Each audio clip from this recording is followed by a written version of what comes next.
त्यांना सखाराम म्हणतात. अखंडपणे रामाचं दासत्व करतो त्याला रामदास म्हणतात. आणि भगवंत जेव्हा पाय पुसताना त्यांना संत तुकाराम महाराज म्हणतात. संत तुकाराम महाराज म्हणतात. तुळशीला घातलेलं पाणी, गाईला चाललेला घास, एखाद्या मंदिराला दिलेली देणगी, नामसत्याला केलेली मदत, पंढरपूरची केलेली वारी, आई बापाची केलेली सेवा आणि कीर्तनात बसून देवाच्या नावानं वाजवलेली टाळी जगात कधीच वाया जात नाही. हा वारकरी संप्रदायाचा इतिहास आहे आणि त्यांना ज्ञान पाहिजे त्यांनी अभ्यास करावा. आयुष्यात जे आपल्याबरोबर असताना तिची किंमत कधीच कळत नाही. आयुष्यात जे आपल्याबरोबर असताना तिची किंमत कधीच कळत नाही आणि ते गेल्यानंतर तिच्याशिवाय कशालाच किंमत उरत नाही.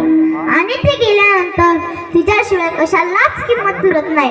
तिलाच आई म्हणतात, तिलाच आई म्हणतात, तिलाच आई म्हणतात.